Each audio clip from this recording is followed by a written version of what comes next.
Donald Trump is going to be standing here today speaking to the United States, and the message is going to be about unity, peace, freedom, and prosperity. It's been a delicate time over the last week in the U.S., but at the same time, it's an exciting time because moving forward, Donald Trump has promised to unite us, and you can see that based on the polls that people are excited to have him as our leader and to name him the 47th president of the United States. We do our internal polls over the last 3 elections in 2016 and 2020 and 2024. And every election we saw an overwhelming majority of Greek Americans supporting Trump. But this election, it's even more to Donald Trump than ever before. We polled that 3 out of 4 Greek Americans are representing and supporting this president, which is exciting because our community is predominantly based off of a small business community. They're extremely educated, they're hardworking, they're taxpayers, and they want to be well represented. And they see Donald Trump as that person to provide them the American dream, the same thing that my grandfather and my father came to this country.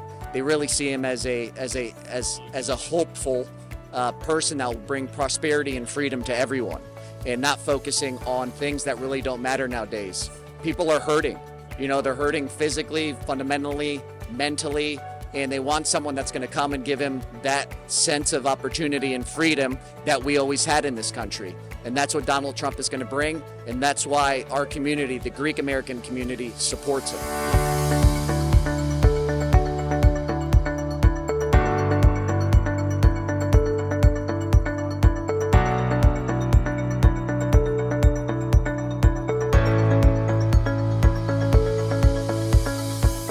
We're just very thankful and grateful that the president is alive today. President Trump is so important, not just for the Republicans, but for this country. And he showed courage that day. He showed how courageous he is, that he is the fearless leader and the defiant leader that we need this moment in our nation's history. So we're thankful. I was able to speak with President Trump last night and was just so happy that he expressed how happy we are that he was able to survive this horrific assassination attempt. For 9 years, President Trump's opposition has tried everything to destroy him professionally, financially, and also personally. And we see how the rhetoric, the lies, the vile rhetoric that we saw from the left, how that has had an impact, right? They tried to, remember, kick him off the ballot. This year alone, tried to kick him off the ballot to put him in jail. And all of that built up to that assassination attempt. It is unacceptable in American politics. We need to learn to disagree on policy in a respectful manner, debate policy on the House floor, in the media, at the ballot box, but never with political violence. And I think this is an opportunity for the country to unite. I think what you're seeing at this convention is unification, not just among Republicans, but we're seeing Democrats, people who voted for President Biden 4 years ago, now saying they're going to support President Trump. Some of them were here today, union leaders who represent the hardworking men and women of our country, Hispanics, African Americans who voted for President Trump, speaking here this week, who voted for Joe Biden last time, voting for President Trump this time. And so we are really grateful for that. We are building something where any American, as long as they want this country to be safe, to be secure, to be prosperous, can join this movement. And I'm really proud to be a part of it.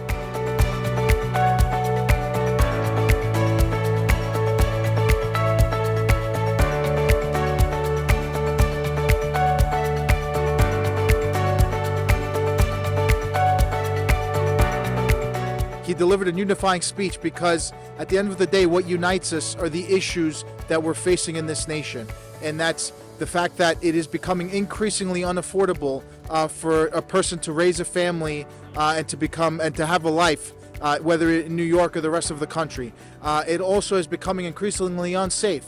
Our borders are completely open, and they're expected to pay the expenses of many people that come to the borders through taxpayer funds.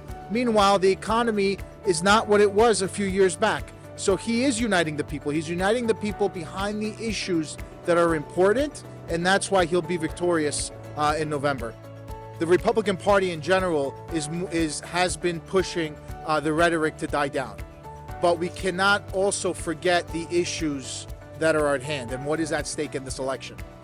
The reason why Donald Trump is running, the reason why the Republican Party is supporting Donald Trump and we are supporting Republican candidates for office is because we do not like the direction our country is headed in. So I don't think we should forget that. We should definitely need to calm down the rhetoric, but make no mistake, the direction our country is headed in here in the United States is not the right one. We are headed down a bad path, and the Republican Party, through Donald Trump, is looking to change that.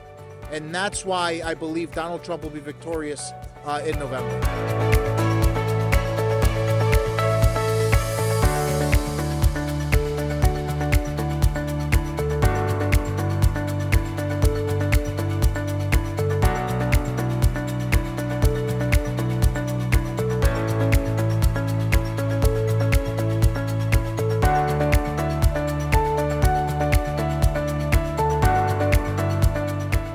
Somebody with leadership to get us back on track, and we know that Donald Trump is the man for that job.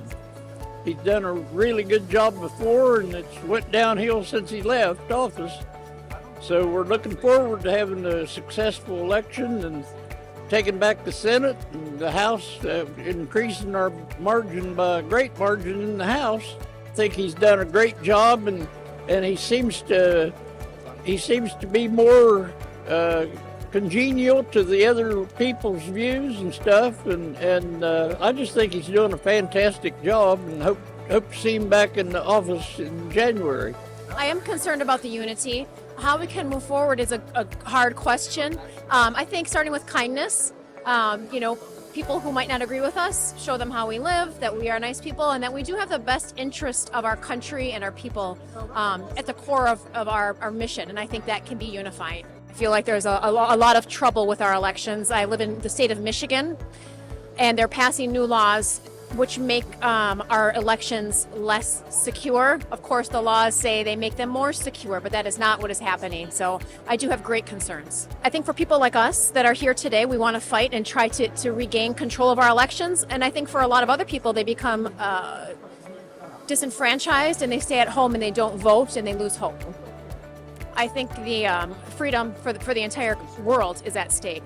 Certainly for America, I think we're at a precipice now where if we don't take back our country, the world is at risk of losing what they have, protection of the United States and their rights. The democracy, regardless of what some people say, is in very good shape, and the country's going to be okay. But we're at a pivotal point in what direction society's going to take, and I think that's going to be decided a lot with this election. We've got a lot of things as far as our energy policy. I mean, I can get into some specifics, but energy is a big part of it. There's a lot of cultural issues. You've got people that are trying to move away from traditional Judeo-Christian values that want to move away from that. And so that's a big part of, I think, what's going on that motivates a lot of people. The America that we know and love is at risk. We want to create an America return to those roots where there's opportunity for everyone. And that's really what we're all about here. The changes we've seen over the last 3.5 years, they're taking us in the wrong direction. We have families that are struggling to pay for groceries, can afford gas, wondering whether they can even afford a home in the future, whether they can afford to have children. And again, we want everyone to be part of the American dream. We're working real hard, to ensure election integrity, that one vote per person and they count. And again, I'm confident that that's how it will turn out. What's at stake in this election is the absolute freedom of every American, because the left is trying to take away our freedoms. They want to impose their beliefs on every American, and with lawfare going on and trying to assassinate our presidential candidate, they do not want Republicans to win. I think President Trump is already uniting the country. I think so many people are coming over to our side. They see we are for good, we're for freedom, we're for liberty. We want the best for every American. We want a great economy. We want safety. We want everyone to prosper. We want to bring back the American dream for everybody. So I think he's already uniting the country with that message. My name is Alex Tiniandafilu, and I'm a first-generation American. My mother was born in Athens, My father born in Denidos, which is now a Turkish island. My parents came here in the my father came in 1939, 7, somewhere in there, and my mother came in 1957, and I've been here ever since, and I'm a lawyer by training, and I'm chairman of the Ohio Republican Party. I've been active in Republican politics for more than 20 years. When President Trump was in office, he would celebrate Greek Independence Day at the White House, and I would go every year, and full of Greek Americans who support the president. Greek Americans have done very well in the United States. I'm proud of our heritage. So, they're small business owners. They're pro-family. The Greeks have done very well here, and so many of the traditional values that we believe in as a Greek community, Donald Trump has embraced those values, and those include, supporting small businesses, less regulation, lower taxes, and legal immigration, because most Greeks, all the Greeks that I know, came here legally. Well, I know Donald Trump loves the Greek people. I've been to the White House. I've seen him speak to the Greek people. And Republicans, we love the Greek people. Americans love Greece. They love going to Greece. That relationship is very important to the United States, and I'm proud to be a Greek American.